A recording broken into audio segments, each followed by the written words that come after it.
ஹல்லேலூயா. கவனமா பாருங்க, இந்த வசனத்தை பாருங்க. மறுபடியும் எரேமியா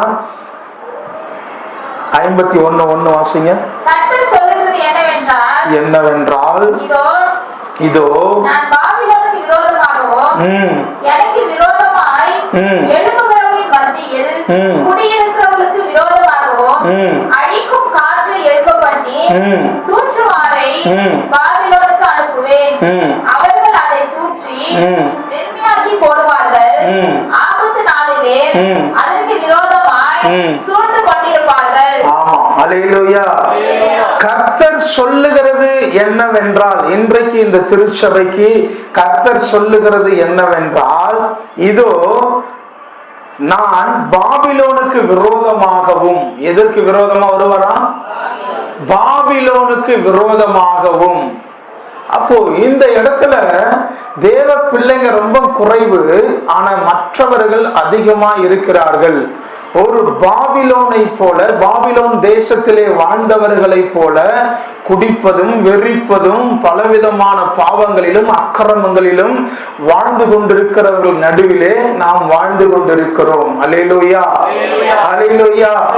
நிறைய குடும்பத்திலே இந்த குடிகாரர்களாலே பலவிதமான போராட்டம், பிரச்சனை, இதெல்லாம் சகிச்சு நான் வாழறதா சாகிறதான்ற ஒரு சில சூழ்நிலை. இதுக்கு மத்தியிலே வாழ்ந்து கொண்டிருக்கிற தேவ பிள்ளைகளை பார்த்து ஆண்டவர் சொல்றாரு, நான் பாபிலோனுக்கு விரோதமாக வருகிறேன். எதுக்கு விரோதமா வராரா? இவ்வளவு நாளா ஆக்கி வைத்திருக்கிற சில பொல்லாத ஆவிகளை இன்றைக்கு கர்த்தர் என்ன பண்ண போறாரா? தம்முடைய தூதர்களை எழும்ப பண்ணி பரிசுத்த ஆவியானவர் மூலமாக இன்றைக்கு உங்களை விடுதலை பண்ண போகிறார். அல்லேலூயா, அல்லேலூயா. விடுதலை பண்ணுங்கள், அப்போது விடுதலையாக்கப்படுவீர்கள். நீங்க உங்களுக்கு விடுதலை இல்லைன்னு கவலைப்படாதீங்க. இன்னைக்கு நீங்க உண்மையா செபிக்கும் பொழுது என்ன நடக்கும்னா, மற்றவர்களுக்கு விடுதலை, அதுக்கு அடுத்தது உங்களுக்கும் விடுதலை. அல்லேலூயா, அல்லேலூயா. அப்ப இந்த பாபிலோன் அப்படின்னா என்னன்னா, ஜனங்களை வெறிக்க பண்ணுவது, ஜனங்களுடைய புத்திகளை என்ன பண்ணுமா? புத்தி மயங்க பண்ணிடுமா. இந்த பாபிலோனிய ஆவிகள் என்ன பண்ணுமா? ஜனங்களுடைய புத்தியை மயங்க பண்ணிடுமா, மங்க வச்சிடும், அவங்கள மயக்க பண்ணிடும். இயேசு கிட்ட வரவே மாட்டாங்க எவ்வளவு சொன்னாலும். காரணம், இந்த பாபிலோனின் ஆவிகள் ஜனங்கள் என்ன பண்ணுமா? அவங்க புத்தியை மயங்க பண்றோம். இதுல போனா தாண்டா சந்தோஷம், இப்படி இருந்தா தாண்டா சந்தோஷம், விபச்சாரம் பண்ணாதான் சந்தோஷம், குடி குடிச்சாதான் சந்தோஷம், மந்திரம் பண்ணாதான் சந்தோஷம், மாயம் பண்ணாதான், வசியம் பண்ணாதான் சந்தோஷம் சொல்லி பலவிதமான மாயைகளிலே அநேகரை சிக்க வைத்து விடுறது. இப்படித்தான் நிறைய ஜனங்கள் பிடிபட்டு இருக்கிறாங்க. அப்ப எப்படி இவங்க எல்லாம் விடுதலையாக்கப்படுவாங்க? இன்றைக்கு கர்த்தர் ஒரு காற்றை எழும்ப பண்ணி இருக்கிறார். அல்லேலூயா, அல்லேலூயா. அது மேல் வீட்டறையில் அந்த காற்று அன்றைக்கு இறங்கினது, அப்போஸ்தலர்கள் மீது இறங்கினது. அவர்கள் புறப்பட்டு போய் தேசம் எங்கும் சுவிசேஷத்தை அறிவித்தார்கள். அதே போலவே இந்த மேல் வீட்டறையிலே கர்த்தர் ஒரு காற்றை எழும்ப பண்ண போகிறார். அந்த காற்று உங்களுக்குள்ளே இறங்க போகிறது. நீங்களும் இயேசுவை பற்றி வல்லமையான ஊழியர்களாய் பிரசங்கிக்கும்படியான கிருபைகளை ஆண்டவர் உங்களுக்கு கொடுக்க போகிறார். ஹல்லேலூயா, ஹல்லேலூயா, ஹல்லேலூயா. நீங்க விசுவாசிக்கிறீங்களா? நான் எழும்புவேன் விசுவாசிக்கிறீங்களா? கரங்களை உயர்த்தி சொல்லுங்க, நான் எழும்புவேன். என் இயேசுவுக்காக நான் எழும்புவேன். ஒரு ஸ்தேவானை போல எழும்புவேன், ஒரு பிலிப்பை போல எழும்புவேன். ஹல்லேலூயா. நீங்க விசுவாச அறிக்கை செய்ய செய்ய செய்ய அந்த வார்த்தை அப்படியே உங்களுக்குள்ள ஆமென் என்றும் நிறைவேறும். ஹல்லேலூயா, ஹல்லேலூயா. பாருங்க, வெளிப்படுத்துதல் 17ஆம் அதிகாரத்துல 5-6வது வசனத்தை வாசிச்சு பாருங்க.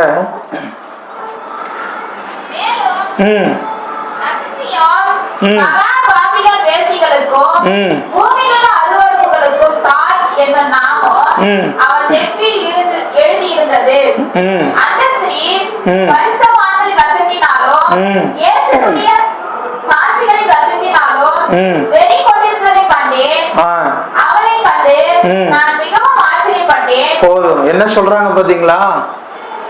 இயேசு கிறிஸ்துடைய ரத்தத்தினால யாரெல்லாம் கழுவப்பட்டாங்களோ அவங்க ரத்தத்தை குடிக்கிறதுக்கு வெறி கொண்டு நிக்குது அந்த பிசாசு.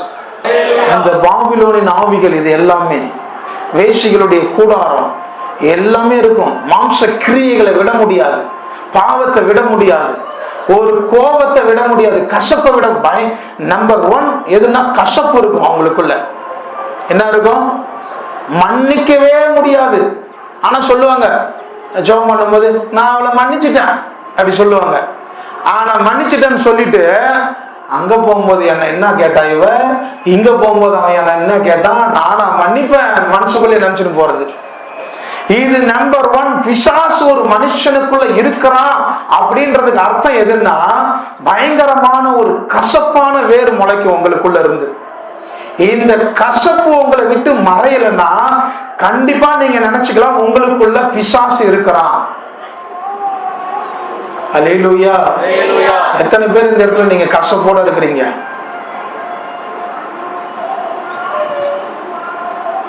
எவ்வளவு கசப்பு இருந்தாலும் என்ன பண்ணணும்? கசப்பா இருந்தீங்கன்னா ஆவியானவர் செயல்பட மாட்டாரு, ஆவியானவர் பயன்படுத்த மாட்டாரு. கசப்புன்றது ஒரு வேறு, அது என்ன பண்ணுன்னா மறைவா இருந்து முளைக்கும். அப்படியே முளைச்சு வீடு ஃபுல்லா அப்படியே பரவ ஆரம்பிக்கும். அது அடியிலே போகும். பிள்ளை பேர பிள்ளைங்க அப்படியே எல்லாருக்குள்ளயும் அந்த வேறு பரவி ரத்தத்துல பரவி அவங்களும் அப்படிதான் இருப்பாங்க. கசப்பான வேறு முளைச்சு எழும்ப கூடாது, அதை வெட்டி போடணும். அல்லேலூயா, அல்லேலூயா. நீங்க கசப்போட நீங்க சபைக்கு ஜெபம் பண்ணீங்கன்னா உங்க ஜெபத்துக்கு நிச்சயமா பதில் கிடைக்காது. கசப்போட நீங்க இருந்து இந்த சபையை விட்டு வெளியில போனீங்கன்னா உங்க முகத்துல நல்ல ஒரு மாற்றம் தெரியாது, சந்தோஷம் இருக்காது. வந்த மாதிரியே தான் நீங்க போவீங்க. என்ன பண்ணுவீங்க? இருக்கட்டும், வந்த மாதிரியே தான் சபையை விட்டு போவீங்க. அல்லேலூயா. இதெல்லாம் எதுக்காக உங்களுக்கு ஆவியானவர் பேசுறாருன்னா, எழுப்புதல் உங்களுக்கு வேணும்னா, உங்களுக்குள்ள ஆவியானவர் கிரியை செய்யணும்னா இதெல்லாம் நீங்க விடணும். என்ன பண்ணணும்? இல்ல நான் மைக் ஆஃப் பண்ணிட்டே பேசுறேன். இந்த கசப்பை என்ன பண்ணணும்? விடணும். யார் மேல உங்களுக்கு கசப்பு இருக்குது? என்னுடைய ஊழியத்துல வெற்றி எனக்கு எப்ப திறமா கிடைச்சது? என்னைக்கு நான் கசப்பு இல்லாம கோபம் இல்லாம கனிகளோடு செயல்பட ஆரம்பிச்சனும் அப்பதான் எனக்கு வெற்றி கிடைச்சது ஊழியத்துல. அல்லேலூயா, அல்லேலூயா.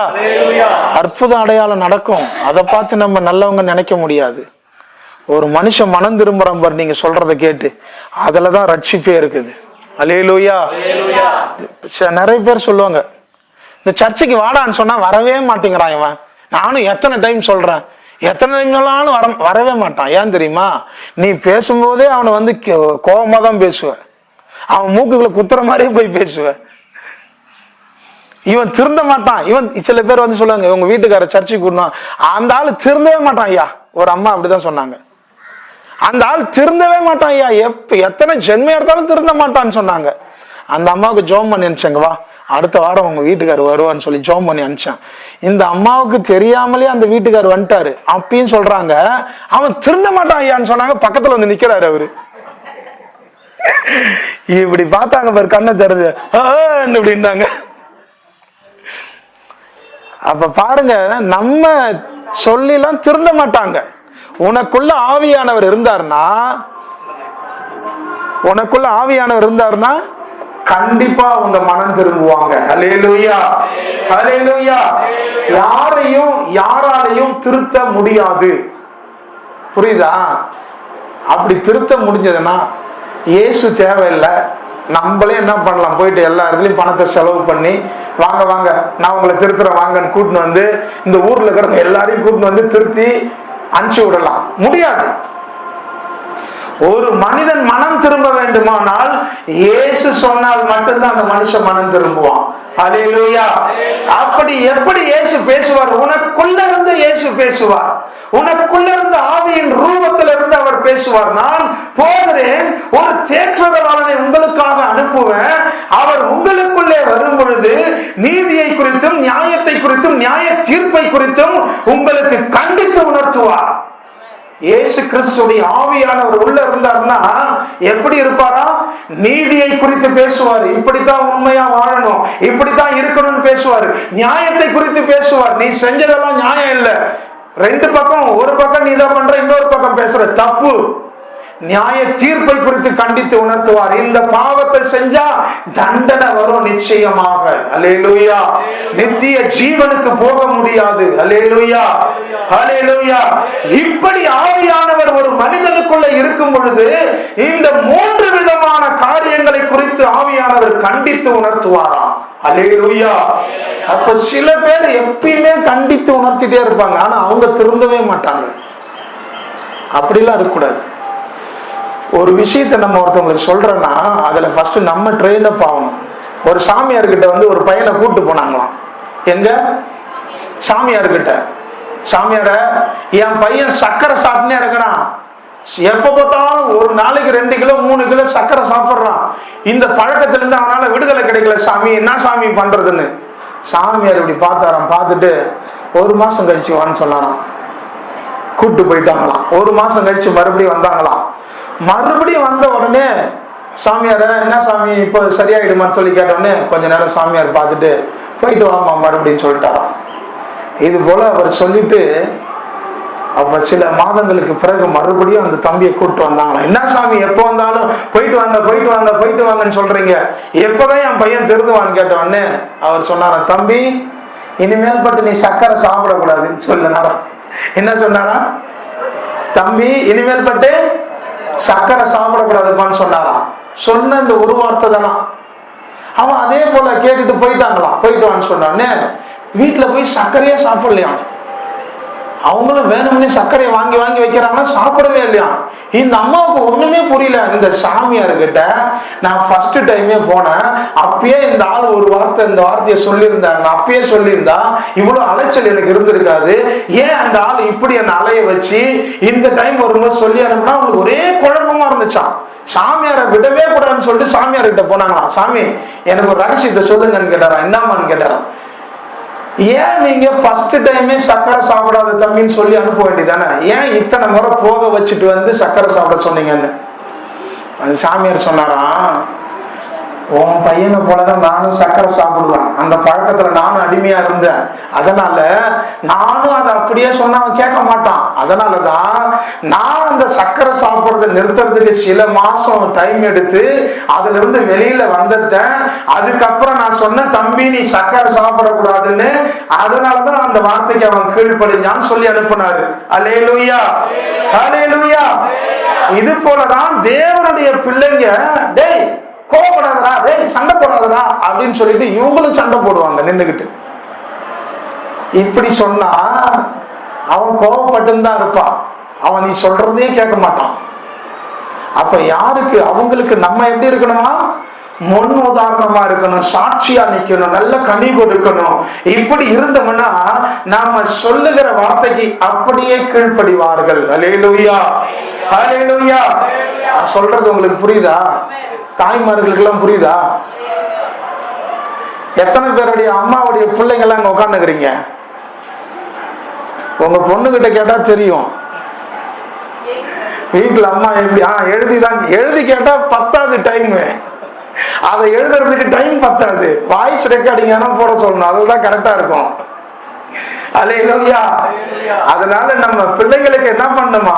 முன் உதாரணமா இருக்கணும். பிள்ளைங்களை பார்த்து என்ன பண்ணக்கூடாது? சபிக்க கூடாது. பிள்ளைங்களை பார்த்து என்ன பண்ணக்கூடாது? தாய் தகப்பன் பிள்ளைய பார்த்து என்ன பண்ணக்கூடாது? சபிக்க கூடாது. ஏய் நீ போற வழியிலே அப்படி போயிடுவடா, நீ உருப்பட மாட்டடா, நீ எருமாடு மேய்க்கதாண்டா லாக்கி, நீ கழுத மேய்க்கதாண்டா லாக்கின்னு சொல்லுவாங்க பிள்ளைங்களை பார்த்து. உண்மையிலே அவங்க படிச்சு முடிச்சிட்ட பிறகு எந்த வேலையும் இல்லாம மாடுதான் ஓட்டின்னு போவாங்க. சும்மா தானே வீட்டுல இருக்கிற மாட்டை ஓட்டுன்னு போனா ஆட்டை ஓட்டுன்னு போறான்னு சொல்லுவீங்க. ஏன் தெரியுமா? சின்ன வயசுல இருந்து அந்த பிள்ளைங்களை பார்த்து நீ எரும மாடு மேய்க்கதான் லாக்கி, நீ ஒண்ணுக்கும் லாக்கி ஆக மாட்ட, நீ ஒண்ணுக்கும் பயன்பட மாட்ட, இப்படியே பிள்ளைங்களை சொல்லி சொல்லி சொல்லி அதே அந்த வார்த்தைக்கு ஜீவன் உண்டாயிடும். எந்த வார்த்தைக்கு? நீங்க சொல்லுகிற வார்த்தைக்கு என்ன உண்டாயிடுமா? ஜீவன் உண்டாயிடும். மரணமும் ஜீவனும் நாவின் அதிகாரத்தில் இருக்குது. நீங்க எதுக்காக அதை பயன்படுத்துறீங்களோ அது அப்படியே நடக்கும். இதனாலதான் நிறைய பிள்ளைங்க படிச்சாலும் வேலை கிடைக்காது, மாடு மேய்ச்சின்னு இருப்பாங்க, ஆடு மேய்ச்சின்னு இருப்பாங்க, இப்படிதான் இருப்பாங்க எல்லாருமே. காரணம் என்ன? ஒரு அம்மா ஒரு பையனை பார்த்து ஏன்டா நீ உயிரோட இருக்கிற சாப்பிடான்னு சொன்னாங்க. பார்த்து எங்களை டார்ச்சர் பண்றிய, சாவிடான்னு சொன்னாங்க. ஆனா அந்த பையனுக்கு என்னாச்சு தெரியுமா? 2 கிட்னியும் சுருங்கி போயிடுச்சு. 21 வயசு வாலிப பையன், 2 கிட்னியும் சுருங்கி போச்சு. அப்ப அந்த அம்மா சொன்னாங்க, ஏமா பிள்ளை அப்படி சபிச்சன்னு கேட்கும்போது, எனக்கு என்ன பண்ண, என் பையனுக்கு எனக்கு சண்டை வந்துட்டே இருக்கும், இவனை எப்படியாவது சாகடிக்கணும் சாகடிக்கணும், எனக்குள்ள அந்த எண்ணம் வந்துட்டே இருக்கும்னு சொன்னாங்க. உள்ள யார் இருந்தாங்க?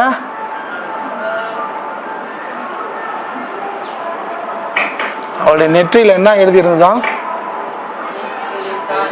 வேசிகளின் தாய் என்ற நாமம் அவர் நெற்றியில் எழுதப்பட்டிருந்தது. கடவுள் பேரை சொல்லி என்ன பண்ணுமா? ஏமாற்றும். அப்ப அந்த அம்மா சொல்றாங்க, அவங்க என்கிட்ட ஜெபம் பண்ண வந்தாங்க ஒரு மாசத்துக்கு முன்னாடி. ஜெபிக்க ஆரம்பிச்ச உடனே அந்த ஆவி அவங்களை விட்டு வெளியில போச்சு. வெளியில போயிட்டவங்க நல்லவங்களா மாறிட்டாங்க. அப்புறம் தான் அவங்க யோசிக்கிறாங்க, ஐயோ என் பிள்ளைய நானே சபிச்சனே, இதெல்லாம் எனக்கு முன்னாடி தெரியலையே, இப்பதான் எனக்கு தெரியுது. ஐயோ ஆண்டவரே, என் பிள்ளைய நான் தெரியாம சபிச்சுட்டு என்னை மன்னிச்சிடுங்கப்பான்னு சொல்லி அழுது அறிக்கை செஞ்சாங்க அவங்க. காரணம், பிள்ளைகளை சபிக்கும் பொழுது அவர்கள் சபிக்கப்பட்டவர்களாக மாறிடுவாங்க. அதனால பிள்ளைங்களை என்னைக்குமே சபிக்க கூடாது. பிள்ளைங்களை ஆசீர்வதிக்கணும். என்ன பண்ணணும்? பிள்ளைங்களை ஆசீர்வதிக்கணும். நீ நல்லா இருப்பப்பா, நீ நல்லா வருவப்பா, நீ நல்லா படிப்பப்பா. எப்ப பார்த்தாலும் இவன் அடங்கவே மாட்டுக்கிறான், இவன் கால் உடையணும்னு ஜெபம் பண்ணுங்க ஐயா சொல்லுவாங்க. புள்ள சரி வர மாட்டேங்கிறான், இவனை ஒரு போடணும்னு ஜெபம் பண்ணுங்க. இதுக்கெல்லாம் ஜெபம் பண்ண சொல்லுவாங்க.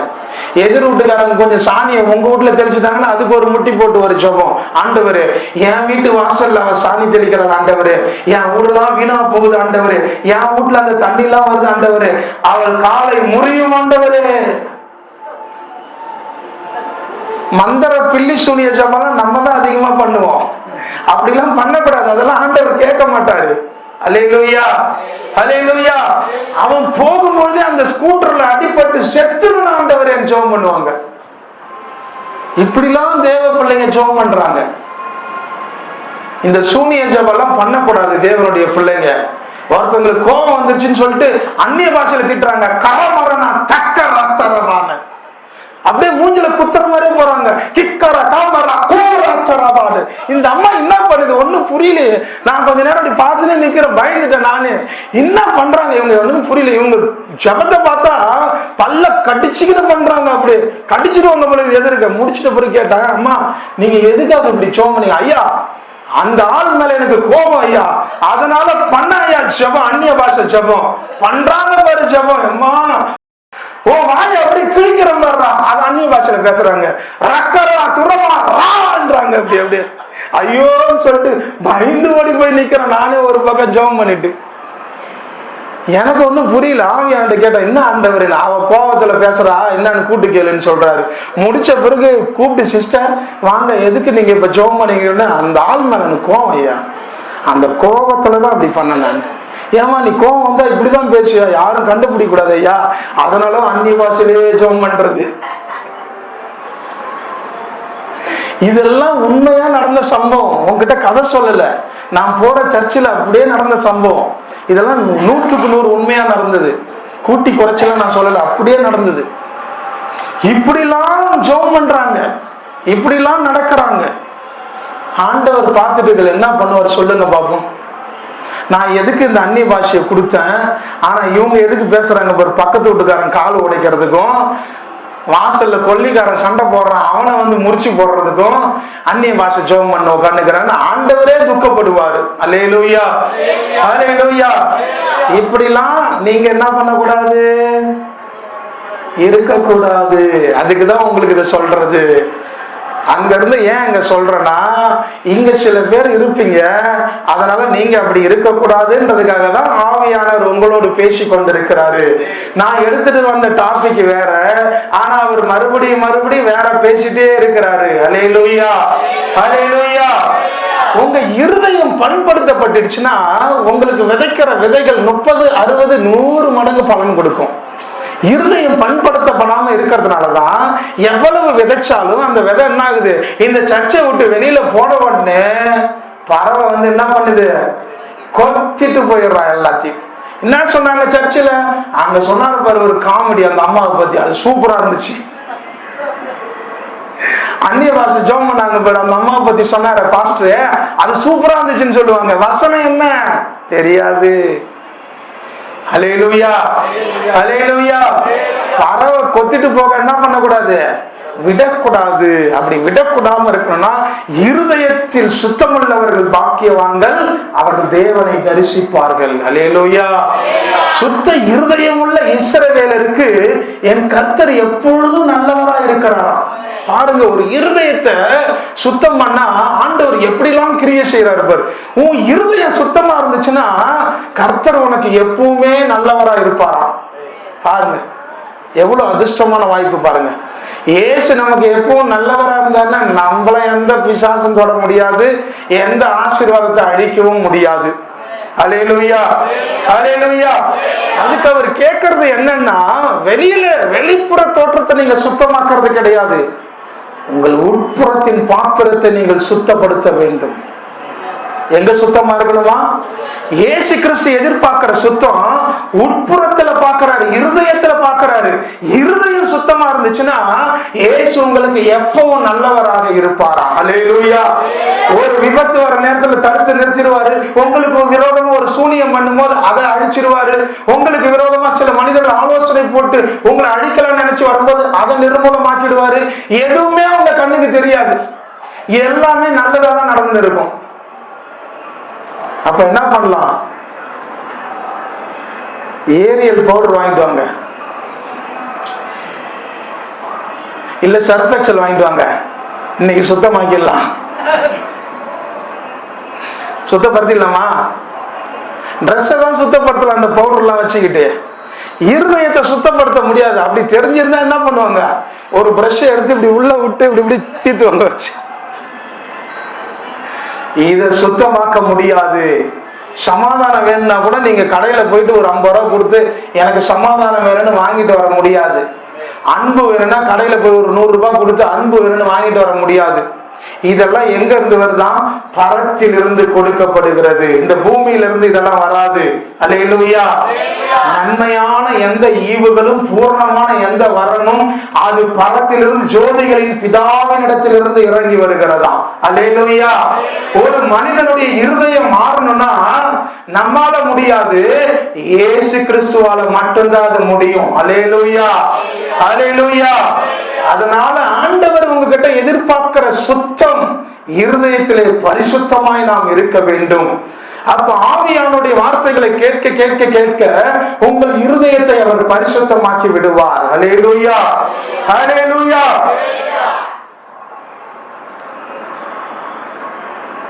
லூக்கா 4ஆம் அதிகாரம் 18வது வசனம் வாசிங்க.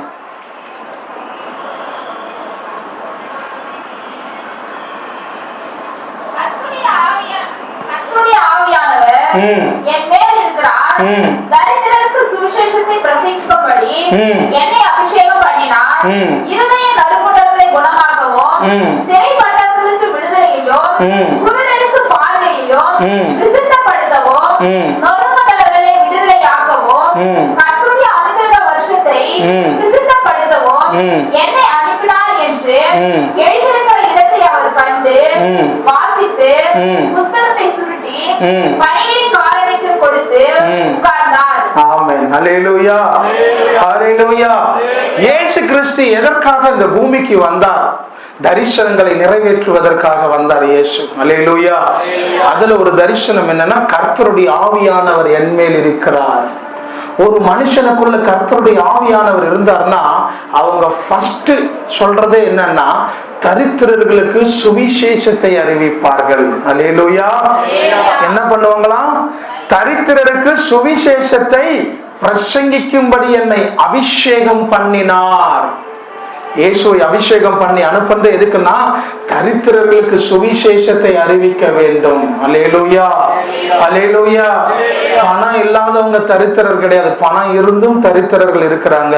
ஒரு மனிதன் சுகபோகமாக வாழ்ந்தாலும் அவன் மரிக்கும் பொழுது அவன் நரகத்துக்கு போறானா நித்திய ஜீவனுக்கு போறானான்றதா ரொம்ப ரொம்ப முக்கியம். அப்பேற்பட்ட தரித்திரத்திலே வாழ்ந்து கொண்டிருக்கிறவர்களுக்கு, இயேசுவை அறியாமல் வாழ்ந்து கொண்டிருக்கிறவர்களுக்கு சுவிசேஷத்தை பிரசங்கிக்க வேண்டும். அல்லேலூயா. கர்த்தருடைய ஆவி உனக்குள்ள இருந்துச்சுன்னா வீட்டுல தூங்க முடியாது. நான் வேலை செஞ்சுட்டு வந்து கொஞ்ச நேரம் படுக்கலான்னு தூங்குவேன். ஆனா ஆவியானவர் சொல்லுவாரு, இந்த இடத்துக்கு போன்னு சொல்லுவாரு. திரும்ப எழுந்திரிச்சு வண்டி எடுத்துட்டு போயிட்டே இருப்பேன். அங்க போன பிறகு சொல்லுவாங்க, இன்னைக்கு நாங்க சாவலான்னு இருந்தோம், எப்படியே வந்து ஆண்டவர் எங்களை காப்பாத்திட்டாருன்னு சொல்லுவாங்க. காரணம் என்ன? அவங்களுடைய தரித்திரங்களுக்கு ஒரு விடுதலை இல்லாம, ஒரு சமாதானம் இல்லாம தன்னை மாய்த்து கொள்ளலாம்னு திட்டம் போட்டுட்டு இருந்தாங்க. ஆனா ஆண்டவர் அந்த நேரத்தில் அனுப்பி அவர்களை விடுதலை ஆக்கினார். அவர்களுக்கு சுவிசேஷத்தை அறிவித்து ஆண்டவர் அவங்களை விடுதலை ஆக்கினார். அல்லேலூயா, அல்லேலூயா. இப்படி தேவனுடைய பிள்ளைகளா இருக்கிற நீங்க, உங்களுக்குள்ள ஆவியானவர் இருக்கிறாரு. நீங்க சும்மா நேரத்தை வீணாக்க கூடாது. சுவிசேஷங்களை அறிவிக்கணும். எத்தனை பேர் நீங்க சுவிசேஷத்தை அறிவிக்கிறீங்க? சொல்லுங்க. யாருமே சொல்றது இல்லையா? சுவிசேஷம் அறிவிக்க போறீங்கல்ல, போறீங்களா போகலையா? அப்புறம் ஏன் கை தூக்க மாட்டேங்கிறீங்க? சரி, அல்லேலூயா. இதெல்லாம் வந்து ஆவியானவர் உங்களுக்குள்ள இருப்பதற்கான அடையாளம். இன்னும் நிறைய பேர் கூச்சப்பட்டு போக மாட்டாங்க. சில பேருக்கு வேலை இருக்கும், அப்படிலாம் சொல்லுவாங்க. எந்த வேலை இருந்தாலும் தேவனுக்காக என்ன பண்ணணும்? நேரத்தை ஒதுக்கணும். அந்த நேரத்தை ஒதுக்கி நம்ம செலவிடும் பொழுது நம்ம செய்ய வேண்டிய எல்லா வேலைகளையும் ஆண்டவர் என்ன பண்ணுவார்? சுருக்கமா நமக்கு ஆசீர்வாதங்களை கொடுப்பார். கஷ்டப்படாமல் ஆசீர்வாதங்களை சில நேரத்தில் நாம் பெற்றுக்கொள்ள முடியும். தேவனுடைய வேலையை செஞ்சோம்னா, தேவனுடைய ராஜ்யத்தையும் அவருடைய நீதியையும் தேடணும்னா, பிறகு எல்லாம் உங்களுக்கு கூட கொடுக்கப்படும். அல்லேலூயா, அல்லேலூயா, அல்லேலூயா. சுவிசேஷம் அறிவிச்சாதான் உங்க ஆத்மாவுல ஒரு சமாதானம் இருக்கும். நான் போகும்போது டல்லா போவேன் சில இடத்துல. அங்க ஜெபம் பண்ணி முடிச்ச உடனே அவங்க முகத்தை விட என் முகம் பிரகாசமா இருக்கும். காரணம், அவங்க விடுதலையாக்கப்பட்ட உடனே எனக்குள்ளேயும் விடுதலை நடக்கும். அல்லேலூயா. நீங்க ஒருத்தவங்களுக்கு ஜெபம் பண்ணீங்கன்னா அவங்களுக்கு மட்டும் விடுதலை இல்ல, நீங்களும் விடுதலையாக்கப்பட்டுருவீங்க. வேணுமா வேணாமா? மூட்டு வலியில 5 மாசமா மூட்டு வலிக்குதுன்னு சொல்லுவாங்க. நீங்க போய் ஒருத்தவங்களுக்கு ஜெபம் பண்ணி பாருங்க. மூட்டு வலி இருக்கிறவங்க, கை கால் வலி இருக்கிறவங்களுக்கு, அவங்களுக்கு கஷ்டப்பட்டு நீங்க ஜெபம் பண்ணீங்க, தானா உங்க மூட்டு வலி போயிடும். அல்லேலூயா, அல்லேலூயா. காரணம் என்னன்னா, நீங்க விடுதலை பண்ணுங்கள், அப்போது நீங்களும் விடுதலையாக்கப்படுவீர்கள். இதெல்லாம் வசனம். இயேசு கிறிஸ்து எப்பவுமே வசனத்தின்படி ஒருத்தவங்க செய்யறாங்கன்னா அதுக்கு அப்படியே பதில் கொடுப்பாரு. வசனத்துக்கு மாறா செய்யும் போது எந்த பதிலும் கிடைக்காது. வசனத்துக்கு மாறா எவ்வளவு ஜெபம் பண்ணாலும் பதில் கிடைக்காது. வசனத்தின்படி நடந்து அர்ப்பணிச்சு ஜெபிக்கும் பொழுது அதுக்கு நல்ல பதில் ஆண்டவர் கொடுப்பார். அல்லேலூயா, அல்லேலூயா, அல்லேலூயா. அடுத்தது பாருங்க, ஆவியானவர் எதுக்கு இருக்கிறாரா? இருதயம் நறுங்குண்டவர்களை குணமாக்க, சிறைப்பட்டவர்களுக்கு விடுதலை கொடுக்க. இருதயம் நறுங்குண்டவர்கள் என்ன பண்ணுவாராம்? குணமாக்குவார். இருதயத்திலே பாதிக்கப்பட்டவர்கள், மனநோயினாலே பாதிக்கப்பட்டவர்கள், மனசளவிலே கஷ்டப்பட்டவர்களை விடுதலை ஆக்கிறதுக்கு, குணமாக்குறதுக்கு ஆண்டவர் உங்க மேலதான் அபிஷேகத்தை வச்சுக்கிறாரு. டாக்டர் கிட்ட கிடையாது. டாக்டர் கிட்ட போனா சொல்லுவாரு, உனக்கு ஹார்ட் ப்ராப்ளம், 1.5 லட்ச ரூபாய் எடுத்துருவான்னு சொல்லுவாரு. 1.5 லட்ச ரூபாய் எடுத்துட்டு வந்தா ஹார்ட்டை கிழிச்சிருவாரு. அவரு கிழிக்கதான் தெரியும், வேற ஒண்ணும் பண்ண தெரியாது. கிழிச்சு அதுக்கு மாத்திரை கொடுப்பாரு. கொடுத்து சாவர வரைக்கும் நீ இந்த மாத்திரையை சாப்பிட வேண்டாம்னு கொடுத்து அடிச்சிருவாரு. சாவர வரைக்கும் அவங்களும் சத்தமா பேசாத, ஹார்ட் அட்டாக் வந்துடும், சத்தமா பேசாத, இருதயம் வலிக்கும், அவ்வளவுதான். இதுதான் டாக்டர் செய்வாங்க. ஆனா இயேசு அப்படி கிடையாது. தேவனுடைய பிள்ளைங்க ஆவியானவருடைய துணையோடு நீங்க போய் செபிக்கும் பொழுது இருதயத்திலே நறுங்குண்டவர்களை உங்களால் குணமாக்க முடியும். அல்லேலூயா. சிறைப்பட்டவர்களை விடுதலையாக்க முடியும். சிறையிருப்பு, பலவிதமான பாவத்திலே கட்டப்பட்டிருப்பாங்க, ஒரு சங்கிலியை போல வச்சு கட்டியிருப்பாங்க. அந்த கட்டுகளை உடைக்க முடியும் நீங்க போய் செபிக்கும் பொழுது. அல்லேலூயா. இதுக்காக தான் சுவிசேஷம் அறிவிக்கணும். இதுக்காகவே போய் சொல்லணும். இதை செஞ்சாதான் உங்களுக்கு எந்த பலவீன நோய் எதுவும் வராம இருக்கும். அதுக்காகவே போகணும். இந்த காலத்துல நம்ம சாப்பிட்ற சாப்பாட்டுக்கு நிறைய நோய் வரும். ஏன்னா அரிசியில அவ்வளவு கெமிக்கலை ஊத்துறாங்க, காய்கறியில அவ்வளவு கெமிக்கல் ஊத்துறாங்க, எல்லாமே நோய் தான். இப்ப இந்த நோயெல்லாம் நமக்கு தொடாம இருக்கணும்னா நம்ம சுவிசேஷத்தை போய் இயேசுவின் ரத்தத்தை வச்சு அங்க ஜெபம் பண்ணும் பொழுது அங்கேயே விடுதலை, நம்ம தலைமையில இயேசுவின் ரத்தம் இறங்கும். உனக்கு விடுதலை, அவங்களுக்கு விடுதலை. அல்லேலூயா. ஒரே கல்லுல 2 மாங்காய், ஒரே கல்லுல 2 மாங்காய். அவங்களுக்கு விடுதலை, உங்களுக்கு விடுதலை. இது ஈஸியா கஷ்டமா? அதை சொல்லாம விட்டோம்னு வச்சுக்க, ஐயோ அம்மா இந்த ஸ்பைனல் கார்டு வலிக்குது, முதுகு எலும்பு தேஞ்சு போச்சுன்னு சொல்றாங்க, கண்ணு சரியா தெரியல, வயிறு வலிக்குது, சர்ச்சுக்கு வர முடியல, படி ஏற முடியல, ஒரே முட்டி வலியா இருக்குது, இப்படிலாம் சொல்லிக்கிற நம்ம காலத்தை ஓட்ட வேண்டியதான். காரணம் என்ன தெரியுமா? நம்ம ஆவியானுடைய அபிஷேகத்தை சரியா பயன்படுத்தாம விட்டதுனால நமக்கு அது பாதகமா மாறிடுது. அல்லேலூயா. அதனால என்ன பண்ணணும்? அபிஷேகம் பெற்ற தேவ பிள்ளைகள் அபிஷேகத்தை பயன்படுத்த வேண்டும். அப்படி பயன்படுத்தவில்லை என்றால் அந்த அபிஷேகத்திலே செத்த ஈ விழுந்து அந்த தைலம் நாறி போய்விடும். அபிஷேகத்தை வாங்கிட்டு சும்மா இருந்தீங்கன்னா அந்த அபிஷேகம் உங்களுக்கு ஆப்போசிட்டா மாறிடும், நீங்க கெட்டவங்களா மாறிடுவீங்க. அதனாலதான் அபிஷேகத்தை வாங்கிட்டு சும்மா இருக்கக்கூடாது. அபிஷேகத்தை என்ன பண்ணுமா? மற்றவர்களுக்கு கொடுத்து கொண்டே இருக்கணும். தேங்கி இருக்கிற தண்ணியை விட ஓடுகிற தண்ணி தான் சுத்தமா இருக்கும். தேங்கின தண்ணியில நிறைய சேறு இருக்கும், உள்ள குதிச்சு பார்த்தா அவ்வளவு சேறு வரும். ஓடுற தண்ணியில பாத்தீங்கன்னா இருக்காது, அது சுத்தமா இருக்கும். அது போலதான் அபிஷேகத்தை வாங்குகிறவர்கள், ஆவியானவரை பெற்றுக் கொண்டவர்கள் சும்மா ஒரு இடத்துல உட்காரக்கூடாது. இயேசுவிற்காக ஓடிக்கொண்டிருக்கிறோம், இயேசுவை பற்றி சொல்ல வேண்டும். இப்படி சொல்லும் பொழுது உங்களுக்குள்ளிருந்து ஒரு ஜீவ நதி அநேகருக்குள்ளே பரவி பிடிக்கும். அல்லேலூயா, அல்லேலூயா. தெரியுதா உங்களுக்கு? இதுக்கப்புறம் என்ன பண்ணக்கூடாது? உட்கார்ந்துட்டு இருக்க கூடாது ஒரு இடத்துல. என்ன பண்ணக்கூடாது? தேவையில்லாத ஒரு இடத்துல உட்காந்துங்கன்னா தேவையில்லாத கதை பேசுவீங்க. ஏக்கா உனக்கு தெரியுமான்னு சொல்லி இழுப்பாங்க. யாரு? உங்க கூட உங்க ஃப்ரெண்டுங்க வந்து உங்களை உட்காந்துக்கிட்டு உங்களுக்கு ஒன்றும் தெரியாதுதான், ஆனா அவங்க கேட்பாங்க, ஏக்கா உனக்கு தெரியுமா கதைன்னு கேட்பாங்க. என்னம்மான்னு கேட்டனா முடிஞ்சிச்சு. அபாண்டமா ஒரு பொய்ய சொல்லி உங்களையும் நம்ப வச்சு சும்மா இருக்கிற பேய உங்களுக்குள்ள தொத்தி விட்டுட்டு போயிடுவாங்க. பேய் எப்படி வரன்னு தெரியுமா? ஐயோ நான் உண்மையாகிறேன், அவன் வரமாட்டான் அப்படின்னு நினைப்பீங்க. ஒருத்தவங்க சொல்றத கேட்டாலேயே ஆமாம் கொட்டினாலே மனசுக்குள்ள அப்படியா அப்படின்னு கேட்டாலே பேய் உள்ள வந்துருவான். பேய் உள்ள வர்றது தெரியாது, ஆனா போகும்போது அவன் அலை கழிச்சுட்டு போவான். ஆவியானவர் உள்ள வர்றது தெரியும், ஆனா அவர் வெளியில போறது தெரியாது. ரெண்டு பேருக்கு இருக்கிற வித்தியாசம் தான். என்னது? பேய் உள்ள வர்றது கண்டுபிடிக்க முடியாது, ஆனா போகும்போது அலை கழிச்சுட்டு ஓடுவான். எங்க இருந்து வந்த? அந்த புளியா மரத்துல உட்காந்து எப்படி பிடிச்ச? அவன் டெய்லியும் பூ வச்சுன்னு வந்தா, மஞ்சள் பூச்சின்னு வந்தா, எனக்கு ரொம்ப பிடிச்சது, அதனால அவளுக்குள்ள பூந்துட்டேன்னு சொல்லணும். உண்மையா நடந்தது இது.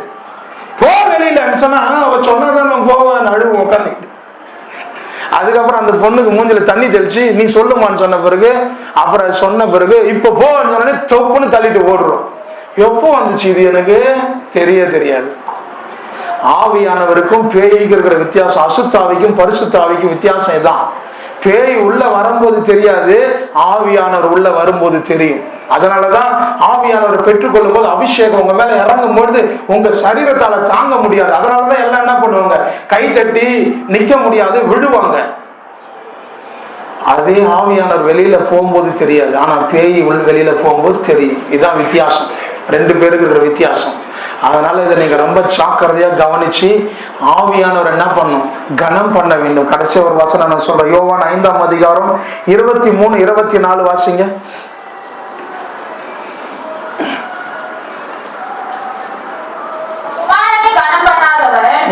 அவர் அனுப்பின பிதாவையும் கனம் பண்ணாதவனாய் இருக்கிறான்.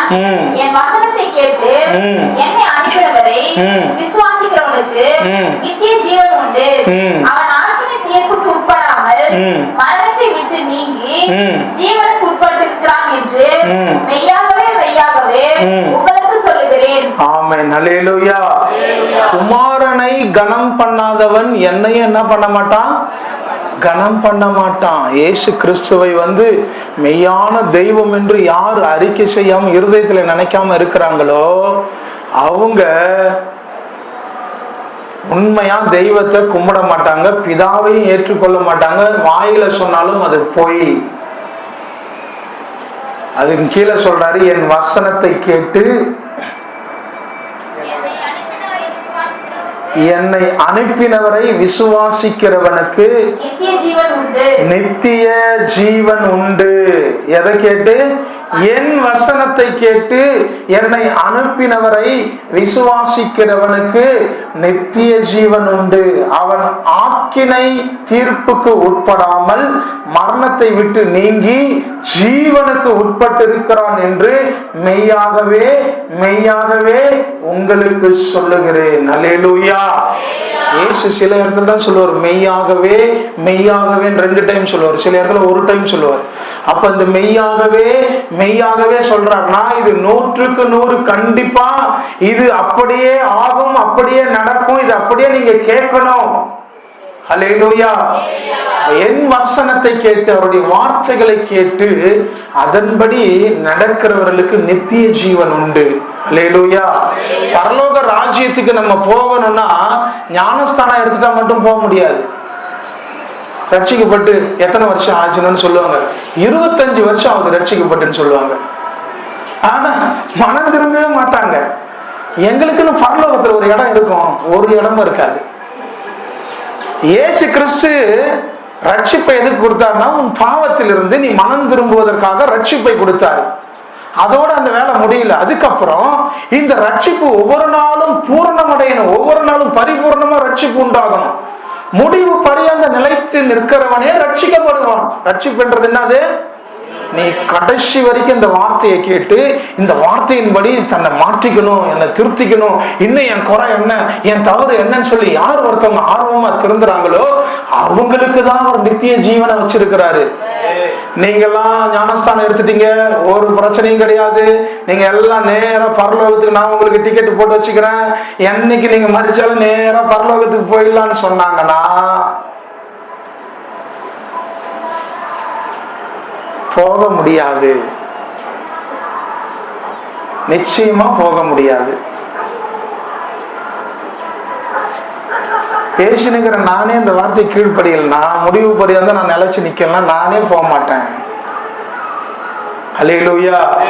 நாங்கெல்லாம் ஊழியக்காரங்க, எங்களுக்குன்னு ஸ்பெஷல் கிரேட் இருக்குது, ஒன்றும் கிடையாது, ஒன்றும் கிடையாது. ஊழியக்காரங்க யார் தெரியுமா? உங்களுக்கு வேலைக்காரங்கம்மா. யாரு? உங்களுக்கு வேலைக்காரங்க. இப்ப இந்த இடத்துல நீங்க இல்லைன்னு வச்சுக்க, யாருக்கு பிரசங்கம் பண்ண உட்காந்து இருப்பாங்க? இந்த இடத்துல நீங்க யாரும் வரல, யாருக்கு பிரசங்கம் பண்ண உட்காந்து இருப்பாங்க? சொல்லுங்க. இந்த ஸ்பீக்கரை பார்த்து, ஸ்பீக்கரே உனக்கு தான் அந்த பிரசங்கம், இந்த செவுத்தை பார்த்து, செவரே உனக்கு தான் அந்த பிரசங்கம், நீ கொஞ்சம் தயவா கேளு இதெல்லாம் அப்படின்னு சொன்னா அதுக்கு ஜீவன் கிடையாது. அப்போ யாருக்காக இந்த பிரசங்கம்? உங்களுக்காக தான். யாருக்காக? நீங்க இல்லைன்னா ஊழியக்காரங்களே இல்லை. நீங்க ஒரு 2 வாரம் வராம இருங்க, எங்க ஒரு பாஸ்டர் ஏமா வரல, ஏமா வரல, ஏன் ஐயா வரல, எதுக்கு ஐயா வரல, இப்படிதான் கேட்டு வருவாங்க. அதனாலதான் ஊழியக்காரங்க வேலைக்காரர்கள், உங்களுக்கு வேலைக்காரர்கள். அல்லேலூயா, அல்லேலூயா. அதனால வேலைக்காரங்க எப்படி வேலை வாங்கணும் அது போல நீங்க நினைக்க கூடாது. அவங்கள கூப்பிட்டு, ஐயா வாங்க எங்க வீட்டுக்கு ஜோம் பண்ண வாங்க ஐயா, நீங்க தான் கூப்பிடணும். என்ன பண்ணும்? வாங்க ஐயா, ஜோம் பண்ணுங்க ஐயா, எங்க வீட்டுல இந்த போராட்டம், இந்த பிரச்சனை இருக்குது, ஜோம் பண்ணுங்க ஐயா. நீங்க தான் அதிகாரமா கூப்பிடணும், உங்களுக்கு சகல அதிகாரமும் இருக்குது. எங்க வீட்டுல இந்த பிரச்சனை இருக்குது, போராட்டம் இருக்குது, ஜோம் பண்ணிட்டு போங்க, வாங்க ஐயா, அப்படி சொல்லணுமே தவிர பாஸ்டே உங்களுக்கு போன், அம்மா புதன்கிழமை உங்க வீட்டுல பிரேயர்மா, வியாழக்கிழமை உங்க வீட்டுல பிரேயர், என்னம்மா ஐயா இன்னைக்கு வேணாம் ஐயா, எல்லாம் ஊருக்கு போயிட்டு வேணாம் ஐயா. இவரு போன் பண்ணி உங்ககிட்ட கேட்டுன்னு இருக்க கூடாது. நீங்க தான் என்ன பண்ணணும்? அதிகாரமா கூப்பிடணும். ஐயா வாங்க எங்க வீட்டுல ஜோம் பண்ணுங்க, வாங்க ஐயா சொல்லிட்டு நீங்க தான் கூப்பிடணும். அது போல கூப்பிடுறீங்களா? நீங்க தான் கூப்பிடணும் உற்சாகமா. நீங்க உற்சாகமா கூப்பிட்டாதான் அவர் உங்களுக்கு ஜெபிக்கும் போது அற்புதம் நடக்கும், பயங்கரமா. தாகம் இல்லாம ஒருத்தவங்க புதன்கிழமை எஸ்தர் சிஸ்டர் வீட்டுல பிரேயர் நடக்கும் அப்படி சொன்னாங்கன்னா, ஆனாச்சி என் பேரை சொல்லிட்டாங்களா, என்ன பண்றது? 1 லிட்டர் பால் வாங்கி வை, பிஸ்கெட் 4 வாங்கி வை, அவங்க வராங்களாம், என்ன பண்றது? அவ பேரை சொல்லுவான்னு பார்த்தா என் பேரு சொல்லிட்டாரு இவரு. வாங்க ஐயா, எப்படி சோகமா, வாங்க ஐயா. இவரு முகத்தை பார்த்தோன்னு எம்மா ஏன் தெரியாம வந்துட்டேன் ஒன்றும் புரியலையே, எதுக்கு நான் போயிடலாமான்னு நினைக்க தோணும். அது போலதான், வாங்க ஐயா எப்படியா இருப்பாங்க? உற்சாகமா என்ன பண்ணோம்? பாஸ்டர் இன்னைக்கு எங்க வீட்டுல பிரேயர் வைக்கணும், வாங்க பாஸ்டர், உற்சாகமா கூப்பிடணும். அப்படி கூப்பிட்டுட்டு நீங்க ஜெபம் பண்ணும்போது பாருங்க, ஆண்டவர் உங்களுக்கு நிறைய பேசுவார். வீட்டு ஜெபத்துல தான் ஆண்டவர் நிறைய பர்சனலா பேசுவார். உங்களுக்கு தெரியாத சில பாவங்கள், அக்கிரமங்கள், நீங்க எப்படி இருக்கணும், இதெல்லாம் ரகசியத்தை நிறைய ஆண்டவர் பேசுவார் வீட்டு ஜெபத்துல. இதெல்லாம் கூப்பிட்டு ஜெபிக்கணும் அடிக்கடி. சில பேர் ஐயோ வந்தா காணி கொடுக்கணுமே, என்ன பண்றதுன்னு தெரியலையே, நாளைக்கு மாமனார் வீட்டுல என்னது மச்சான் வீட்டுல காது குத்தி வச்சுக்கிறாங்கன்னு அதுக்கு போயிட்டு என்ன பண்றது, 5 அரைப்போம் நகை எடுக்கணும், போயிட்டு 20,000 பணம் இல்லையே, பணம் இருந்தாலும் பரவாயில்ல, உன் தலைய வச்சு ஏதாவது வச்சு வாங்கிட்டு வா போ சொல்லி வீட்டுக்காரனை மிரட்டி அனுப்புறது. பாஸ்டர் வராருன்னு தெரிஞ்ச உடனே என்ன பண்றது, ஐயோ கர்த்தாவே என்னிடத்துல ஒரு பணமும் இல்லை கர்த்தாவே, அதை நீர் அறிவீர் கர்த்தாவே. அப்ப பங்கனுக்கு போகும்போது அதான் சொல்லணும், கர்த்தாவே என்கிட்ட எந்த பணமும் இல்லை கர்த்தாவே, நான் அப்படியே போயிட்டு பிரியாணி மட்டும் சாப்பிட்டு வந்துடுறேன் கர்த்தாவே சொல்லிட்டு போயிட்டு சாப்பிட்டு வந்தீங்கன்னா உங்களுக்கு 20,000 கடன் மிச்சம். அவங்க எதனா கொஞ்ச நேரம் சண்டை போட்டா கூட என்ன பண்ணலாம், பிரியாணி சாப்பிட்டு சொல்லாம போல பூந்து வச்சு ஓடியாந்துட வேண்டியதான். அவங்க எதனா பேசுறாங்க, பேசலாம் போறாங்க, அதுக்கப்புறம் ஒண்ணும் கிடையாது. ஃபங்க்ஷனுக்கு வச்சுட்டா ஞாயிற்றுக்கிழமை வச்சாலும் ஃபங்க்ஷனுக்கு போயிடுவாங்க சில பேர். என்னம்மா வரல, எங்க அண்ணன் வீட்டுல காது குத்தி ஐயா அதனால வர முடியல, எல்லாம் கும்பலா போயிட்டேன்னு சொல்லுவாங்க. நீங்க காது குத்திக்கு, கருமாதிக்கு, கல்யாணத்துக்கு ஞாயிற்றுக்கிழமை போக கூடாது, சொல்லணும். மச்சாங்கிட்ட சொல்லணும், என்ன சொல்லணும், மச்சான் ஃபங்க்ஷனை முடிச்சுட்டு வரேன் பிரியாணி செஞ்சு வையின்னு சொல்லணும். சர்ச்சை முடிச்சுட்டு வரேன் பிரியாணி செஞ்சு வையின்னு சொல்லணும். அல்லேலூயா. ஞாயிற்றுக்கிழமையை யாருக்காகவும் விடக்கூடாது, அது கர்த்தருக்கு கொடுக்கிற நாள் அது. அல்லேலூயா. அதை யாருக்காகவும் நீங்க கொடுக்க கூடாது. எல்லாம் அப்படியே எழும்புங்க, நம்ம செபிக்க போறோம் ஆண்டவர்கிட்ட. எல்லாம் எழும்பி உங்க கண்களை மூடுங்க. கர்த்தர் ஒரு காற்றை அனுப்பி இன்றைக்கு உங்க குடும்பத்துல இருக்கிற தூற்ற முடியாம வெளியே போகாம எத்தனை விதமான போராட்டங்கள், பிரச்சனைகள், கவலைகள் எதுவா இருந்தாலும் சரி, இன்னைக்கு கர்த்தர் ஆவியானவரை அனுப்பி, ஒரு சுழல் காற்றை போல ஆவியானவரை அனுப்பி அவர் சுத்தமாக்க போகிறார். இருதயத்தை சுத்தமாக்க போகிறார், நினைவுகளை சுத்தமாக்க போகிறார், எல்லா யோசனைகளை சுத்தமாக்க போகிறார். நல்ல கனி கொடுக்கிற மரமாக என் அன்பின் ஆவியானவர் உங்களை எழும்ப பண்ண போகிறார், உங்களை எழும்ப பண்ண போகிறார். அல்லேலூயா, அல்லேலூயா. எல்லா கண்ணை மூடி ஸ்தோத்திரம் பண்ணுங்க. யாரும் கண்ணை திறக்க கூடாது. உங்களுக்கு அபிஷேகம் வேணும்னா நீங்க யாரையும் பார்க்க கூடாது. இன்னைக்கு ஆவியானவர் உங்களை நிரப்ப போறாரு, அவருடைய வல்லமை உங்க மேல இறங்க போகுது. நீங்க வேறொரு மனுஷனாக, வேறொரு மனுஷியாக இந்த இடத்தை விட்டு நீங்க கடந்து போக போறீங்க. ஆலயத்தை விட்டு வெளியில போகும் பொழுது வேறொரு மனுஷியாக, வேறொரு மனுஷனாக ஆவியானவர் உங்களை நிரப்பி அனுப்ப போகிறார், அனுப்ப போகிறார், அனுப்ப போகிறார். ஹல்லேலூயா, ஹல்லேலூயா. நல்ல ஸ்தோத்திரம் பண்ணுங்க. உங்க உதடுகளின் ஸ்தோத்திர பலியினால ஆண்டவரை மகிமைப்படுத்துங்க. கொஞ்ச நேரம் நல்ல வாயை திறந்து யாரையும் பார்க்காம கண்ணை மூடி நல்ல ஸ்தோத்திரம் பண்ணுங்க. ஏசப்பா, அப்பா உம்முடைய வார்த்தைகளுக்காய் நன்றி செலுத்துகிறோம். அப்பா உம்முடைய வார்த்தையை அனுப்பி இருக்கிறீர், உம்முடைய வார்த்தை எங்களோடு பேசி இருக்கிறீர். ஓ அபிஷேகத்தை இன்றைக்கு எங்களுக்கு நீர் கொடுக்க போகிறீர். அப்பா, அப்பா அபிஷேகத்தை கொடுக்க போகிறீர். சொல்லுங்க, ஆண்டவர்ட்ட ஜெபம் பண்ணுங்க. எத்தனை பேர் தாகமா இன்னைக்கு கேட்கறீங்களோ உங்க மேல ஒரு புது அபிஷேகம் இறங்க போகுது, அபிஷேகம் இறங்க போகுது. கேளுங்க, ஆண்டவர்ட்ட கேளுங்க. யார் வாயும் சும்மா இருக்க கூடாது, யார் வாயும் சும்மா இருக்க கூடாது.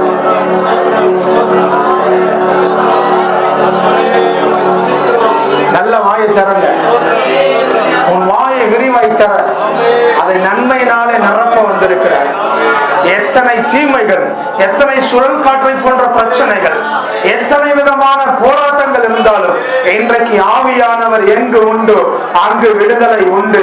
என் கர்த்தர் ஆவியானவருடைய ரூபத்திலே வந்திருக்கிறார். அந்த ஆவியானவர் எங்கெல்லாம் செல்லுகிறாரோ அங்கெல்லாம் ஒரு பெரிய விடுதலை நடைபெற போகிறது. ஓ, உங்களுக்குள்ளே அந்த ஆவியானுடைய அபிஷேகம் உங்கள் சிரசில் இருந்து இறங்க போகிறது. உங்கள் சிரசில் இருந்து, உங்க தலையில் இருந்து அந்த அபிஷேக நதி இறங்க இறங்க இறங்க உங்க சரீரத்தில் இருக்கிற, உள்ள ஒளிஞ்சிருக்கிற, மறைந்திருக்கிற எல்லா நெருத்தொலிகள், எல்லா கட்டுகள், சுவையிருப்புகள் எல்லாம் உங்களை விட்டு விலகி ஓட போகிறது. அபிஷேகம் தலைமேலே, ஆவியானவர் எனக்குள்ளே. அபிஷேகம் என் தலைமேலே, ஆவியானவர் எனக்குள்ளே. அபிஷேகம் என் தலைமேலே, ஆவியானவர் எனக்குள்ளே. முழங்கிடுவே சுவிசேஷம், சிறுமைப்பட்ட அனைவருக்கும் முழங்கிடுவே சுவிசேஷம், சிறுமைப்பட்ட அனைவருக்கும். அபிஷேகம் தலைமேலே, ஆவியானவர் எனக்குள்ளே. அபிஷேகம் என் தலைமேலே, ஆவியானவர் எனக்குள்ளே. அபிஷேகம் என் தலைமேலே, ஆவியானவர் எனக்குள்ளே. அபிஷேகம் என் தலைமேலே, ஆவியானவர் எனக்குள்ளே. இருதயம் நொறுக்கப்பட்டோ ஏராளம் ஏராளம், இருதயம் நொறுக்கப்பட்டோ ஏராளம் ஏராளம். காயம் கட்டுவேன் தேசமெங்கும் இயேசுவின் நாமத்திலே.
நசரேயன் இயேசுவின் வல்லமை இறங்குது.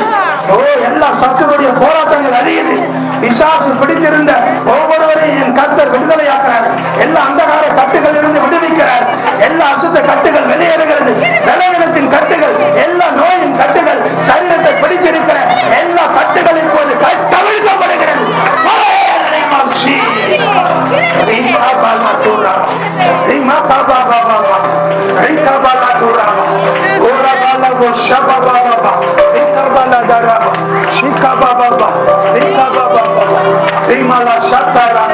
தேவனுடைய வல்லமை இறங்கட்டும்.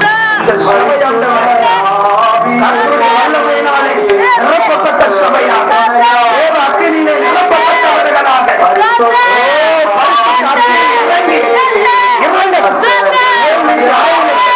அபிஷேகத்தின் வல்லமை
சபையிலே தேவ மகிமை ஊற்றப்படுகிறது. ஆவியானுடைய வல்லமை இறங்கிக் கொண்டிருக்கிறது. அபிஷேகம் இறங்கிக் கொண்டிருக்கிறது. கர்த்தருடைய ஆவியானவர் உண்மையில் இருக்கிறார். ஆவியானுடைய வல்லமை இறங்கிக் கொண்டிருக்கிறது. ஆவியானுடைய வல்லமை, ஆவியானுடைய மகிமை, தேவ பிரசன்னம் இறங்குகிற இடத்தில் யுகங்கள் முறிக்கப்படும். யுகங்கள் முறிகிறது. யுகங்கள் முறிகிறது. எல்லா நுகங்களை போது அக்கினி இறங்குது. ஆவியானவர் விடுதலையாக்கி கொண்டிருக்கிறார். ஆவியானவர் விடுதலையாக்கி கொண்டிருக்கிறார். ஓ, கர்த்தருடைய அபிஷேகத்திற்கு முன்பாக ஒருவராலும் எதிர்த்து நிற்க முடியாது.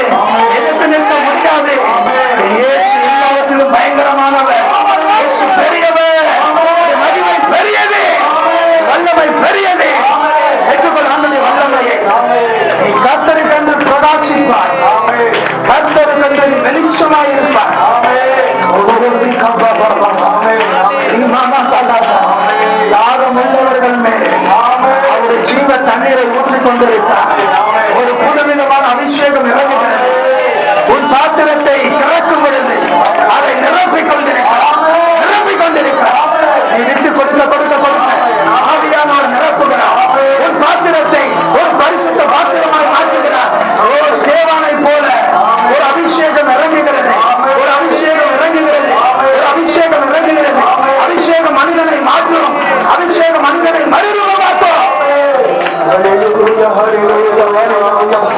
பெற்றுக்கொள். ஆண்டவருடைய வல்லமை பெற்றுக்கொள். வாலிபன் தன் வழியை எதனால் சுத்தமாக்குவான்? உம்முடைய வசனத்தினால் அல்லவா? உம்முடைய வார்த்தை இப்போது விடுதலையாக்குவதாக. அவர் வார்த்தையை அனுப்பி அழிவுக்கு தப்புவிக்கிறார்.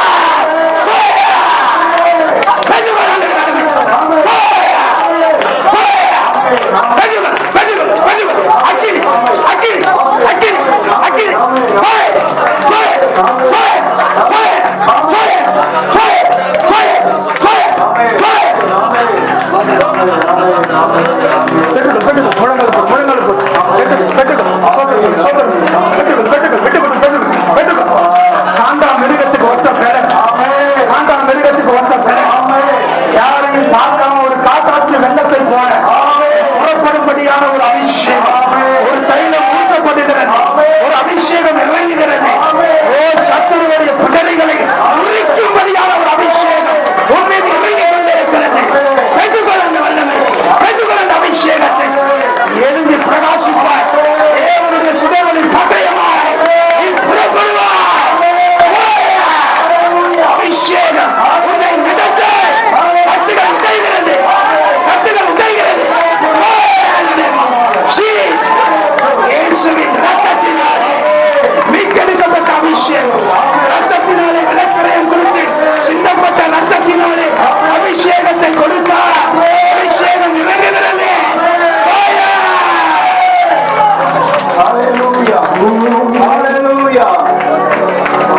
பலவிடத்தின் ஆவியே இயேசுவின் நாமத்தில் இவரை விட்டு நீ வெளியே இருந்த நாட்கள் முடிந்தது. எல்லாம் முடிந்தது. என் இயேசுவின் நாமத்தினால் இந்த சரீரத்தை விட்டு நீ வெளியே வா. இந்த சரீரத்தை விட்டு நீ வெளியேறு. உனக்கு கட்டளை. அக்கினி இறங்குது, அக்கினி இறங்குது. சர்ப்பங்களை தேவர்களை மிதிக்கிற வல்லமை, சாத்தானுடைய சகல அதிகாரங்களை மேற்கொள்ளுகிற வல்லமை இப்போது இறங்கிக் கொண்டிருக்கிறது. ஜெயம் உண்டாகிறது, ஜெயம் உண்டாகிறது, ஜெயம் உண்டாகிறது, ஜெயம் உண்டாகிறது, ஜெயம் உண்டாகிறது. இயேசுவின் ரத்தத்தினாலே ஜெயம், இயேசுவின் நாமத்திலே ஜெயம். ஆண்டவர் தான் முக்கியம். ஆண்டவரை நோக்கி பார்க்க பார்க்க பார்க்க பார்க்க வல்லமை இறங்குது, வல்லமை இறங்குது. எல்லா தடைகள் ஓடுது. பொல்லாத ஆவியை ஓடு. அக்கினினால எரிக்கிறேன், அக்கினினால எரிக்கிறேன். சேதப்படுத்துகிற ஆவியே இயேசுவின் நாமத்திலே ஓடு.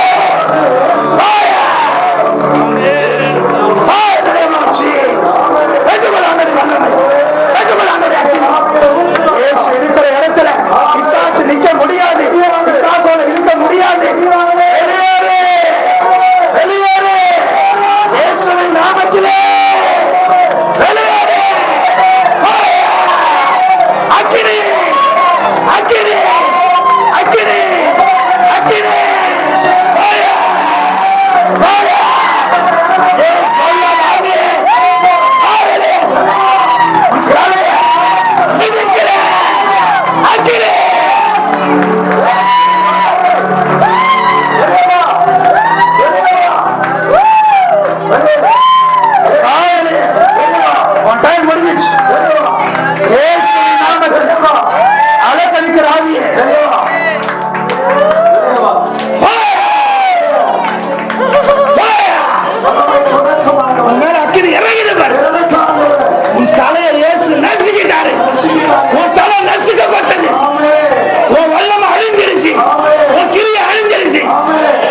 இயேசுவின் ரத்தத்தினால மூடுகிறது.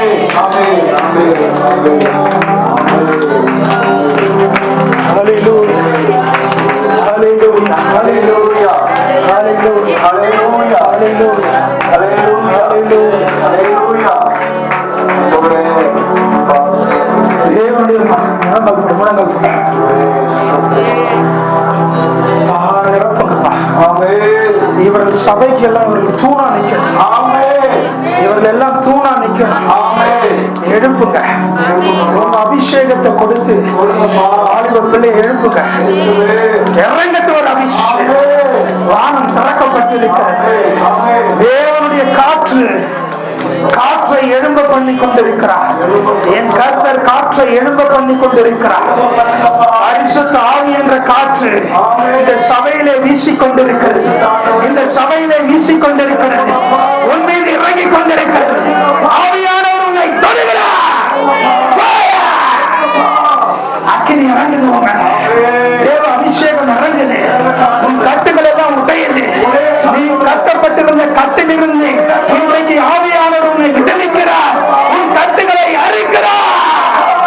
உன் கட்டுகள் அறுக்கப்படுகிறது. அக்கினியினால் எல்லாம் எரிகிறது. அக்கினியினால் எல்லாம் எரிகிறது. தேவ அக்கினியினால் எல்லாம் எரியுது. ஆவியானவர் எல்லாவற்றையும் எரிக்கிறார்.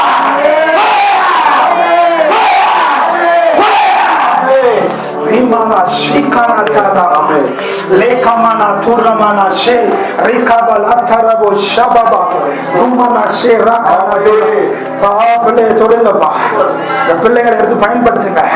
உங்க அபிஷேகத்தால நிரப்புங்க. உங்க அபிஷேகம்பா, உங்க அபிஷேகம் இறங்கட்டும். உச்சம் தலையிலிருந்து உள்ள கால் வரைக்கும் பரிசுத்த அபிஷேகம் இறங்கட்டும். பரிசுத்த அபிஷேகம் இறங்கட்டும். பிள்ளைக்கு விரோதமா இருக்கிற சில அந்தகாரங்கள், அடிமையாக்கி வைத்திருக்கிற சில கட்டுகள் இப்பொழுது இயேசுவின் நாமத்திலே உடைகிறது. இயேசுவின் ரத்தத்தினாலே அழிகிறது.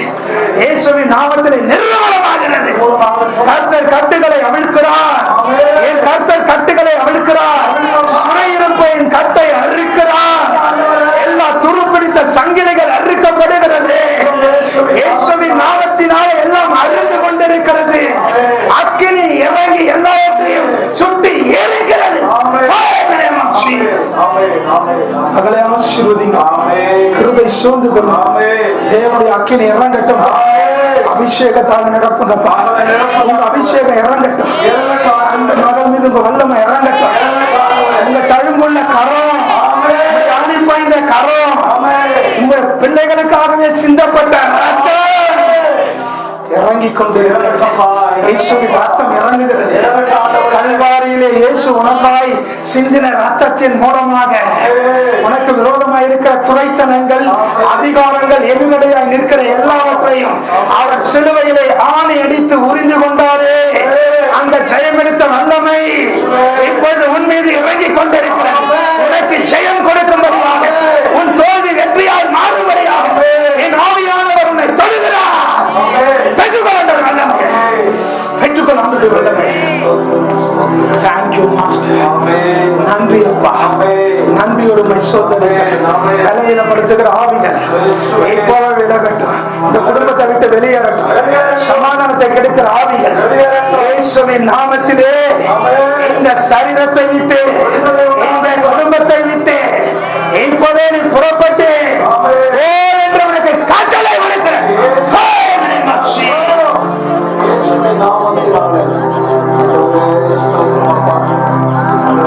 விடுதலை உண்டாகட்டும். நல்ல சுகபலன், ஆரோக்கியம் உண்டாகட்டும். எல்லா தடைகள் மாறட்டும். பலவீனத்தின் ஆவிகள் வெளியேறட்டும். மன உளைச்சல்களை உண்டு பண்ணுகிற சில இல்லாத மனிதர்கள் மூலமாய் வருகிற எல்லா போராட்டங்கள், எல்லா துர்க்கிரியைகள் எல்லாம் இப்போ இந்த குடும்பங்களை விட்டு விலகட்டும். இந்த குடும்பத்தை விட்டு இப்பொழுது வெளியேறுவதாக இயேசுவின் ரத்தத்தை கொண்டு அவருடைய எல்லா உடன்படிக்கைகள் அழிக்கப்பட்டு போகட்டும். ரத்தத்தினால மூடுகிற சுகபலன், ஆரோக்கியம் உண்டாகட்டும். தேவ தயவு, கிருபை, இரக்கம் உண்டாகட்டும். ஏசப்பாவுடைய இரக்கத்தை வெளிப்படுத்த இந்த குடும்பத்துக்கு உங்க இரக்கம் வெளிப்படட்டும். உங்க இரக்கம் வெளிப்படட்டும். கல்வாரி ரத்தம் இறங்கி இந்த குடும்பத்தை மீட்டி எடுக்கட்டும். ரத்த கோட்டைக்குள்ளாய் மறைக்கிறோம்பா. ஆசீர்வதிங்க, பாதுகாத்துக் கொள்ளுங்க. தேவனுடைய வல்லமை இறங்கட்டும். எல்லா கட்டுகள் ஒட்டையுது. பிசாசின் கட்டு ஒட்டையுது. அந்த கட்டி வச்சிருந்த சில கட்டுகளை ஆண்டவர் இன்னைக்கு அவிழ்க்கிறாரு. என் ஆவியானவர் உங்களை விடுதலையாக்குறாரு. பெற்றுக்கொள் விசுவாசத்தோடு. ஆண்டவருடைய வல்லமை உங்கள் மீது இறங்கிக் கொண்டிருக்கிறது. ஆண்டவருடைய அபிஷேகம் இறங்கிக் கொண்டிருக்கிறது. கட்டவிழ்க்கும்படியாய் என் கர்த்தர் கடந்து வந்திருக்கிறார். என் ஆவியானவர் வந்திருக்கிறார். அவர் இங்கு இருக்கிறார். அவர் உங்களை தொடுகிறார். அவர் வல்லமை உங்களை நிரப்பிக் கொண்டிருக்கிறது. விடுதலை உண்டாகிறது. விடுதலை உண்டாகிறது. இயேசுவின் ரத்தத்தினால் விடுதலை.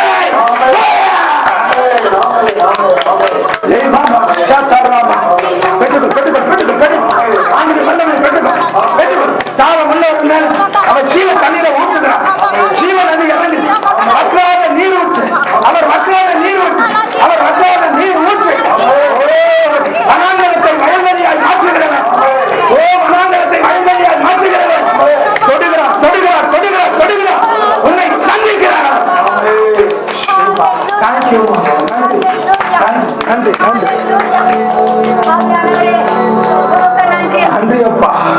பிள்ளைகளை தொடுங்கப்பா. உங்க அபிஷேகம் இறங்கட்டும், உங்க அபிஷேகம் இறங்கட்டும். பிள்ளைங்க எல்லாம் கர்த்தருக்கு எழும்பட்டும், சாமுவேலை போல எழும்பட்டும், சாமுவேலை போல எழும்பட்டும், ஒரு தெபோராலை போல ஒரு நியாயாதிபதியாய் இவரெல்லாம் எழும்ப பண்ணுங்க, ஒரு தீர்க்கதரிசியாய் எழும்ப பண்ணுங்க. கர்த்தருடைய கண்களாய் இவர்கள் புறப்பட்டு போகட்டும்.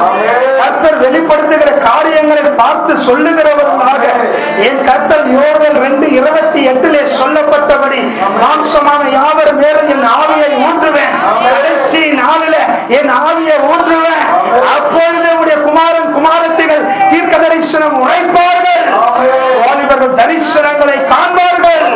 இந்த வார்த்தைகள் அப்படியே நிறைவேறட்டும். பிள்ளைகளுடைய வாழ்க்கையில அப்பா நல்ல சுகபலன் ஆரோக்கியம் உண்டாகட்டும், நித்திய ஜீவனுக்கு உண்டாகும்படியான கிரியைகள் நடக்கட்டும், எல்லா தடைகள் உடைக்கப்பட்டு போகட்டும், நல்ல சுகம் பலன் ஆரோக்கியம் உண்டாகும். இயேசுவின் தழும்புகளாலே சுகமாகட்டும். பிள்ளையை தொடுங்க, அந்த பிள்ளையை தொடட்டும், இயேசுவின் ரத்தத்தினால மூடுங்க.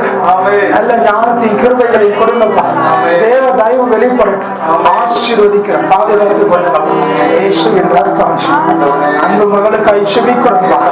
தேவனுடைய கரம் இப்பொழுது இறங்கட்டும். ஆவியானவரே அன்பு மகளை தொடுங்கப்பா. இவர்கள் எழும்பி பிரகாசிக்க கிருபைகளை கொடுங்கப்பா. ஆவியானவர் எப்படி இயேசு கிறிஸ்து மீது இறங்கினாரோ அதே போல இந்த அன்பு மகளுக்குள் ஆவியானுடைய வல்லமை கடந்து வரும்படியாக செபிக்கிறேன், கடந்து வரும்படியாக செபிக்கிறேன். ஒரு சுழல் காற்றை போல ஆவியானவர் இறங்குவீராக, தொடுவீராக, அக்கினி இறங்கட்டும், தடைகள் விலகி போகட்டும், எல்லா கட்டுகள் உடைக்கப்படட்டும். இயேசுவின் ரத்தத்தினாலே மூடுகிறோம். ஆசீர்வதிங்க, பாதுகாத்துக் கொள்ளுங்க, கிருபை சூழ்ந்து கொள்ளட்டும்.